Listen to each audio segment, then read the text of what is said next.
भर ले अंतर की झोली तू मत कर सोच विचार रे। ले जितना जी चाहे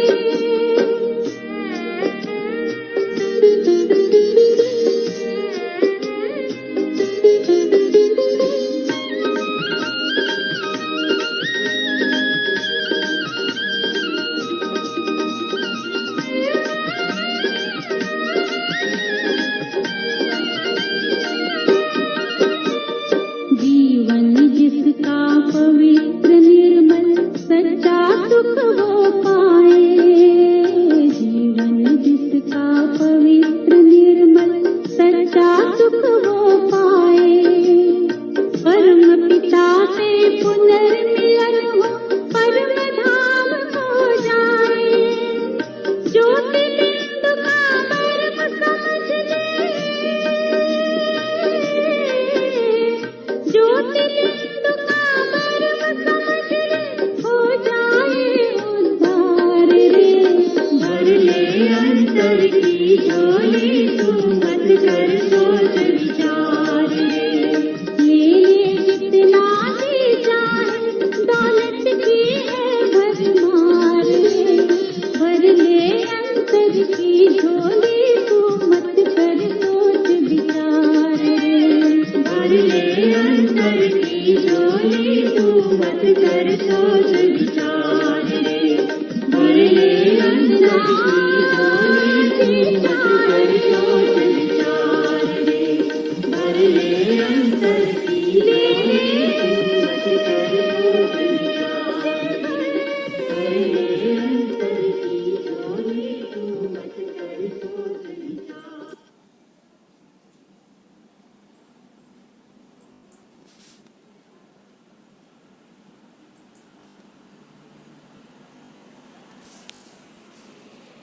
ओम शांति।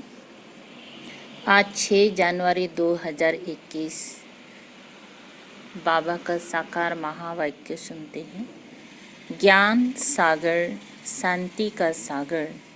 शिव बाबा कहते, मीठे बच्चे, तुम जो भी कर्म करते हो उसका फल अवश्य मिलता है। निष्काम सेवा तो केवल एक बाप ही करते हैं। प्रश्न, ये क्लास बड़ा वंडरफुल है, कैसे? यहाँ मुख्य मेहनत कौन सी करनी होती है? उत्तर, यही एक क्लास है जिसमें छोटे बच्चे भी बैठे हैं तो बूढ़े भी बैठे हैं। ये क्लास ऐसा वंडरफुल है जो इसमें अहिल्याएं, कुब्जाएं, साधु भी आकर एक दिन यहाँ बैठेंगे। यहाँ है ही मुख्य याद की मेहनत। याद से ही आत्मा और शरीर की याद से ही आत्मा और शरीर की नेचर केयर होती है। परंतु याद के लिए भी ज्ञान चाहिए। गीत बजा है, रात के राही थक मत जाना, सुबह का मंजिल दूर नहीं। ओम शांति। मीठे मीठे रूहानी बच्चों ने गीत सुना। रूहानी बाप बच्चों को इसका अर्थ भी समझाते हैं। वंडर तो ये है, गीता अथवा शास्त्र आदि बनाने वाले इनका अर्थ नहीं जानते, हर एक बात का अनर्थ ही निकालते हैं। रूहानी बाप जो ज्ञान का सागर पतित पावन है, वो बैठ इनका अर्थ बताते हैं। राजयुग भी बाप ही सिखलाते हैं। तुम बच्चे जानते हो, अभी फिर से राजाओं का राजा बन रहे हैं और स्कूलों में ऐसे कोई थोड़ी कहेंगी कि हम फिर से बैरिस्टर बनते हैं। फिर से ये अक्षर किसको कहेंगी? किसी को कहने नहीं आएगा। तुम कहते हो हम 5000 बरस पहले मिशल फिर से बेहद के बाप से पढ़ते हैं। ये विनाश भी फिर से होना है जरूर। कितने बड़े बड़े बॉम्ब्स बनाते रहते हैं, बहुत पावरफुल बनाते हैं, रखने के लिए तो नहीं बनाते हैं ना। ये विनाश भी शुभ कार्य के लिए है ना। तुम बच्चों को डरने की कोई दरकार नहीं है। ये है कल्याणकारी लड़ाई। बाप आते ही हैं कल्याण के लिए। कहते भी है बाप आकर ब्रह्मा द्वारा स्थापना, शंकर द्वारा विनाश का कर्तव्य कराते हैं। सो ये बॉम्ब्स आदि है ही विनाश के लिए, इनसे जास्ती और तो कोई चीज़ है नहीं।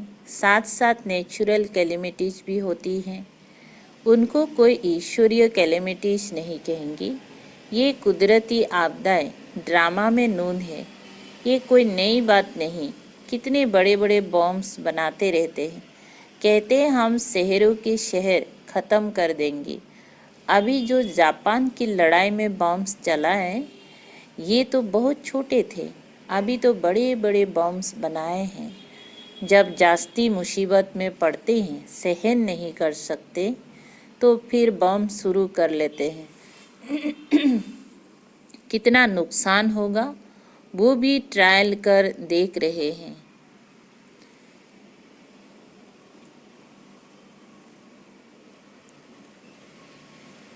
अरबों रुपया खर्चा करते हैं। इन बनाने वालों की तनख्वाह भी बहुत होती है। तो तुम बच्चों को खुशी होनी चाहिए, पुरानी दुनिया का ही विनाश होना है। तुम बच्चे नई दुनिया के लिए पुरुषार्थ कर रहे हो। विवेक भी कहता है पुरानी दुनिया खत्म होनी है जरूर। बच्चे समझते हैं कलयुग में क्या है, सतयुग में क्या होगा। तुम अभी संगम पर खड़े हो, जानते हो सतयुग में इतने मनुष्य नहीं होंगे, तो इन सब का विनाश होगा। ये कुदरती आपदाएं कल्प पहले भी हुई थी, पुरानी दुनिया खत्म होनी ही है। कैलेमिटीज तो ऐसी बहुत होती आई हैं, परंतु वो होती हैं थोड़ी अंदाज में। अभी तो ये पुरानी दुनिया सारी खत्म होनी है। तुम बच्चों को तो बहुत खुशी होनी चाहिए। हम रूहानी बच्चों को परम पिता परमात्मा बाप बैठ समझाते हैं। ये विनाश तुम्हारे लिए हो रहा है। ये भी गायन है, रुद्र ज्ञान यज्ञ से विनाश ज्वाला प्रज्वलित हुई। कोई बातें गीता में है जिनका अर्थ बड़ा अच्छा है, परंतु कोई समझते थोड़ी है। वो शांति मांगते रहते हैं। तुम कहते हो जल्दी विनाश हो तो हम जाकर खुश सुखी होए। बाप कहते हैं सुखी तब होंगी जब सतु प्रधान होंगी। बाप अनेक प्रकार की पॉइंट्स देते हैं, फिर कोई की बुद्धि में अच्छी रीति बैठती हैं, कोई की बुद्धि में कम। बुढ़ियाएं समझती हैं शिव बाबा को याद करना है बस। उनके लिए समझाया जाता है अपने को आत्मा समझ, बाप को याद करो। फिर भी वर्षा तो पा लेते हैं, वर्षा फिर भी पा लेती है, साथ में रहती हैं। परदेशनी में जब आएंगी, अजामिल जैसी पाप आत्माओं, गणिकाओं आदि सब का उद्धार होने का है। मेहनत भी अच्छे कपड़े पहनकर, मेहनत भी अच्छे कपड़े पहनकर आ जाते हैं। गांधी जी ने अछूतों को फ्री कर दिया, साथ में खाते भी हैं। बाप तो और भी मना नहीं करते हैं, समझते हैं इन्हों का भी उद्धार करना ही है, काम से कोई कनेक्शन नहीं है। इसमें सारा मदार है बाप के साथ बुद्धि लगाने का। भले वो कुछ भी काम करे, लेकिन याद तो बुद्धि से करना है ना बाप को। बाप को याद करना है। आत्मा कहती है मैं अछूत हूँ। अब हम समझते हैं हम सतु प्रधान देवी देवता थे, फिर पुनर्जन्म लेते लेते अंत में आकर पतित बने हैं, और फिर मुझ आत्मा को पावन बनना है।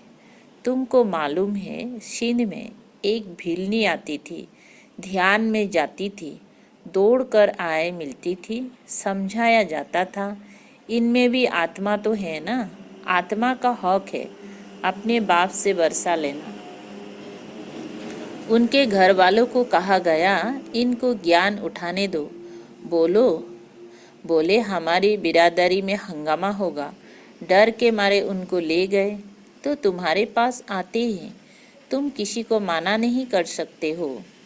गाया हुआ है, अबलाई, गणिकाय, भिलनिया, साधु आदि सब का उद्धार करते हैं। साधु लोगों से लेकर भिलनी तक। तुम बच्चे अभी यज्ञ की सर्विस करते हो तो इस सर्विस से बहुत प्राप्ति होती है, बहुतों का कल्याण होता है। बहुतों का कल्याण हो जाता है। दिन प्रतिदिन परदेशनी सर्विस की बहुत वृद्धि होगी। बाबा बेजेस भी बनवाते रहते हैं। कहाँ भी जाओ तो इस पर समझाना है, ये बाप, ये दादा, ये बाप का वर्षा। और बाप कहते हैं मुझे याद करो तो तुम पावन बन जाएंगी। गीता में भी है, माँ में कम याद करो, सिर्फ उनमें मेरा नाम उड़ाए बच्चे का नाम दे दिया है। भारतवासियों को भी ये पता नहीं है कि राधे कृष्ण का आपस में क्या संबंध है। उनके शादी आदि की हिस्ट्री कुछ भी नहीं बताते हैं। दोनों अलग अलग राजधानी के हैं। सब बातें बाप बैठ समझाते हैं। ये अगर समझ जाए और कह दे कि शिव भगवानुवाच तो सब उनको भगा दे। कहें तुम ये फिर कहाँ से सीखे हो, वो कौन सा गुरु है, कहें बीके हैं तो सब बिगड़ जाए, इन गुरुओं की राजाई ही चट हो जाए। ऐसे बहुत आते हैं, लिख कर भी देते हैं, फिर गुरु फिर गुम हो जाते हैं, है ना। निश्चय होता है, बहुत मन लगता है ना कि हाँ सच में भगवान कह रहा है, लेकिन इस समय गुरुओं का भी क्या है, राजाई है ना। अगर वो इसमें आ जाए तो उनकी राजाई ही चट हो जाएगा। तो इसीलिए बाबा क्या कहते हैं, लिख कर भी देते हैं ना, मेरा बाबा है ना, फिर भी गुम हो जाते हैं। बाप बच्चों को कोई भी तकलीफ नहीं देते हैं, बहुत सहज युक्ति बतलाते हैं। कोई को बच्चा नहीं होता है तो भगवान को कहते बच्चा दो, फिर मिलता है तो उनकी बड़ी अच्छी परवरिश करते हैं, पढ़ाते हैं। फिर जब बड़ा होगा तो कहेंगी अब अपना धंधा करो। बाप बच्चे को परवरिश कर उनको लायक बनाते हैं तो बच्चों का सर्वेंट ठहराना। ये बाप तो बच्चों की सेवा कर साथ ले जाते हैं। वो लौकिक बाप समझेगा बच्चा बड़ा हो अपने धंधे में लग जाए, फिर हम बूढ़े होंगी तो हमारी सेवा करेगा। ये बाप तो सेवा नहीं मांगते हैं, ये है ही निष्काम। लौकिक बाप समझते हैं जब तक जीता हूँ तब तक बच्चों का फर्ज है हमारी संभाल करना, ये कामना रखते हैं। ये बाप तो कहते हैं मैं निष्काम सेवा करता हूँ, हम राजाई नहीं करते, मैं कितना निष्काम हूँ। और जो कुछ भी करते हैं तो उसका फल उनको जरूर मिलता है। ये तो है सबका बाप। कहते हैं मैं तुम बच्चों को स्वर्ग की राजाई देता हूँ। तुम कितना ऊंच पद प्राप्त करते हो, मैं तो श्री ब्रह्मांड का मालिक हूँ। सो तो तुम भी हो, परंतु तुम राजाई लेते हो और गंवाते हो। हम राजाई नहीं लेते ना गंवाते हैं। हमारा ड्रामा में ये पाठ है। तुम बच्चे सुख का बरसा पाने का पुरुषार्थ करते हो, बाकी सब सिर्फ शांति मांगते हैं। वो गुरु लोग कहते हैं सुख कागबिष्टा समान है, इसीलिए वो शांति ही चाहते हैं। वो ये नॉलेज उठा ना सके, उनको सुख का पता ही नहीं है। बाप समझाते हैं शांति और सुख का बरसा देने वाला एक मैं ही हूँ। सतयुग त्रेता में गुरु होता नहीं, वहाँ रावण ही नहीं, वो है ही ईश्वरीय राज्य। ये ड्रामा बना हुआ है। ये बातें और किसी की बुद्धि में बैठेंगी नहीं। तो बच्चों को अच्छी रीति धारण कर और ऊंच पद पाना है। अभी तुम हो संगम पर, जानते हो नई दुनिया की राजधानी स्थापन हो रही है, तो तुम हो ही संगम युग पर, बाकी सब है कलयुग में। वो तो कल्प की आयु ही लाखों बरस कह देते हैं। घोर अंधियारा में है ना, गाया भी हुआ है। कुंभकर्ण की नींद में सोए पड़े हैं, विजयी तो पांडवों की गाई हुई है। तुम हो ब्राह्मण, यज्ञ ब्राह्मण ही रचते हैं। ये तो है सबसे बड़ा बेहद का भारी ईश्वरीय रुद्र यज्ञ। वो हद के यज्ञ अनेक प्रकार के होते हैं। ये रुद्र यज्ञ एक ही बार होता है। सतयुग त्रेता में फिर कोई यज्ञ होता नहीं, क्योंकि वहाँ कोई आपदा आदि की बात नहीं। वो है सब हद के यज्ञ। ये है बेहद का। ये बेहद का बाप का रचा हुआ यज्ञ है, जिसमें बेहद की आहुति पड़नी है। फिर आधा कल्प कोई यज्ञ नहीं होगा। वहाँ रावण राज्य ही नहीं। रावण राज्य शुरू होने से फिर ये सब शुरू होते हैं। बेहद का यज्ञ एक ही बार होता है। इनमें ये सारी पुरानी सृष्टि स्वाहा हो जाती है। ये है बेहद का रुद्र ज्ञान यज्ञ। इसमें मुख्य है ज्ञान और युग की बात। युग अर्थात याद। याद अक्षर बहुत मीठा है, युग अक्षर कॉमन हो गया है। युग का अर्थ कोई नहीं समझते हैं, तुम समझा सकते हो। युग अर्थात बाप को याद करना है। बाबा आप तो हमको वर्षा देते हैं बेहद का। आत्मा बात करती है, बाबा आप फिर से आए हो, हम तो आपको भूल गए थे। आपने हमको बादशाही दी थी और फिर आकर मिले हो। आपकी श्रीमत पर हम जरूर चलेंगे। ऐसे ऐसे अंदर में अपने साथ बातें करनी होती हैं। बाबा आप तो हमें बहुत अच्छा रास्ता बताते हो। हम कल्प कल्प भूल जाते हैं। अभी बाप फिर अभूल बनाते हैं, इसीलिए अब बाप को ही याद करना है। याद से ही वर्षा मिलेगा। मैं जब सम्मुख आता हूँ तब तुमको समझाता हूँ। तब तक गाते रहते हैं, तुम दुख हरता सुख करता हो। महिमा गाते हैं, परंतु ना आत्मा को ना परमात्मा को जानते हैं।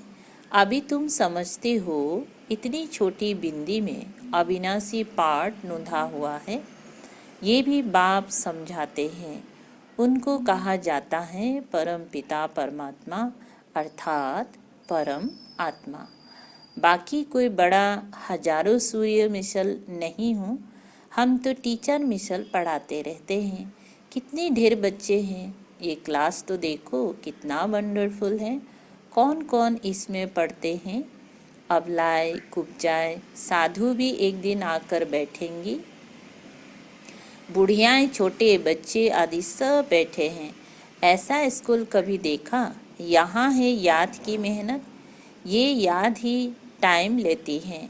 याद का पुरुषार्थ करना ये भी ज्ञान है ना। याद के लिए भी ज्ञान है, चक्र समझाने के लिए भी ज्ञान है। नेचुरल सच्चा सच्चा नेचर की ओर इसको कहा जाता है। तुम्हारी आत्मा बिल्कुल प्योर हो जाती है। वो होती है शरीर की ओर। ये है आत्मा की ओर। आत्मा में ही खाद पड़ती है। सच्चे सोने का सच्चा जेवर होता है। अभी यहाँ बच्चे जानते हैं शिव बाबा सम्मुख आया हुआ है। बच्चों को बाप को जरूर याद करना है। हमको अब वापिस जाना है। इस पार से उस पार जाना है। बाप को, वर्षे को और घर को भी याद करो। वे है स्वीट साइलेंस रूम। दुख होता है अशांति से, सुख होता है शांति से। सतयुग में सुख शांति संपत्ति सब कुछ है। वहाँ लड़ाई झगड़े की बात ही नहीं। बच्चों को यही फुरना होना चाहिए। हमको सतु प्रधान सच्चा सोना बनना है, तभी ऊंच पद पाएंगे। ये रूहानी भोजन मिलता है, उसको फिर उगाड़ना चाहिए। आज कौन सी मुख्य पॉइंट सुनी, ये भी समझाया। यात्राएं दो होती हैं, रूहानी और जिस्मानी। ये रूहानी यात्रा ही काम आएगी। भगवानुवाच मन मना भव। अच्छा, मीठे मीठे सिकलधे बच्चों प्रति मात पिता बाप दादा का याद प्यार और गुड मॉर्निंग। रूहानी बाप की रूहानी बच्चों को नमस्ते। हम रूहानी बच्चों की रूहानी बाप दादा को याद प्यार गुड मॉर्निंग और नमस्ते नमस्ते। धारणा के लिए मुख्य सार है। 1 नंबर, ये विनाश भी शुभ कार्य के लिए है, इसीलिए डरना नहीं है। कल्याणकारी बाप सदा कल्याण का ही कार्य कराते हैं। इस स्मृति से सदा खुशी में रहना है। नंबर 2, सदा एक ही फुरना रखना है कि सतु प्रधान सच्चा सोना बन ऊंच पद पाना है। जो रूहानी भोजन मिलता है उसे उगारना है। वरदान, सत्संग द्वारा रूहानी रंग लगाने वाले सदा हर्षित और डबल लाइट भव। स्पष्टीकरण है, जो बच्चे बाप को दिल का सच्चा साथी बना लेते हैं उन्हें संग का रूहानी रंग सदा लगा रहता है। बुद्धि द्वारा सतबाप, सत शिक्षक और सदगुरु का संग करना, यही सत्संग है। जो इस सत्संग में रहते हैं वो सदा हर्षित और डबल लाइट रहते हैं। उन्हें किसी भी प्रकार का बोझ अनुभव नहीं होता। वे ऐसा अनुभव करते जैसे भरपूर है। खुशियों की खान मेरे साथ है। जो भी बाप का है वो सब अपना हो गया। स्लोगन है, अपने मीठे बोल और उमंग उत्साह के सहयोग से दिल शिकस्त को शक्तिवान बनाओ। अपने मीठे बोल और उमंग उत्साह के सहयोग से दिल शिकस्त को शक्तिवान बनाओ। अच्छा, ओम शांति। शुक्रिया बाबा, शुक्रिया।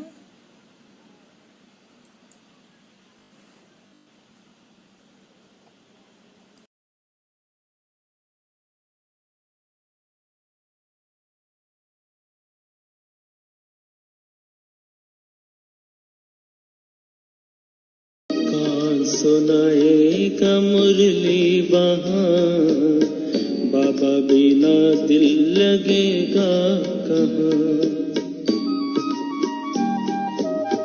कौन सुनाएगा मुरली वहाँ, बाबा बिना दिल लगेगा